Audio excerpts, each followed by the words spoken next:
The inner child, we have to remember that the subconscious mind was formed during these first 7 years when we didn't have a fully formed prefrontal lobe. So we were only, this is going to sound kind of funny, but we were like 50 cards short of a deck. When we were kids, we didn't have the full programming, the full understanding. We didn't have logic.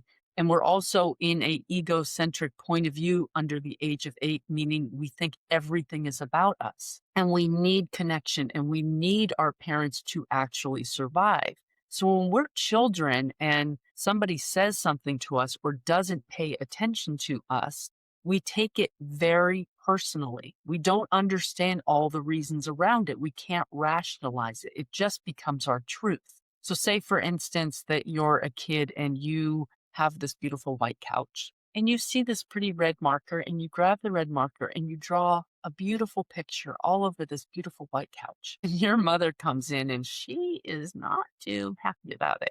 And maybe she yells at you and she tells you you're a bad boy or a bad girl and that you get time out and maybe you don't even get a treat or get to do something fun because you did this terrible thing. All that child sees under the age of 8, especially under the age of 4 in these circumstances, is that I'm bad. I'm not lovable. I'm not deserving. And what actually happens is the child doesn't feel safe because if their main caregiver is upset at them, they don't feel loved, they don't feel worthy or deserving, they feel bad, then they may get disconnected from this caregiver, which they know they need to survive. So it really instills deep wounding into us as children that we don't realize as parents. And I want to say to all parents listening to this, like, don't beat yourself up. We're all innocent to this programming and we've done it, but it's important that we do become aware of it, that we understand that the child is perfect. The child is just learning its reality. It doesn't need to be shamed in order to learn that reality. It can simply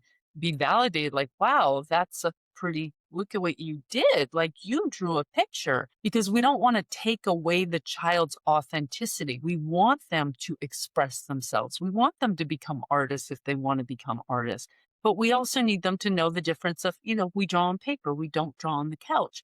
But that doesn't mean they have to get in trouble. They don't have to be shamed for it. They're very intelligent beings. We can just say, look what you did there. Okay, that's a pretty picture, but we don't draw on the couch. Like we only draw on paper. Like that's not okay to draw on the couch. And children can understand that through love and connection better than they will through fear and punishment. Because fear and punishment only makes it become an extrinsic motivation, meaning they're doing it actually out of fear, which brings up a whole nother topic, which I won't necessarily get into right now, but about emotional dysregulation and how when we use fear, all we're doing is we're dysregulating their nervous system. They're having to, like, they can't be their authentic self. That wasn't safe to be their authentic self by just drawing. So they don't know what to do. And then this causes them to go into like a fight, flight, or freeze because all they really have is their amygdala.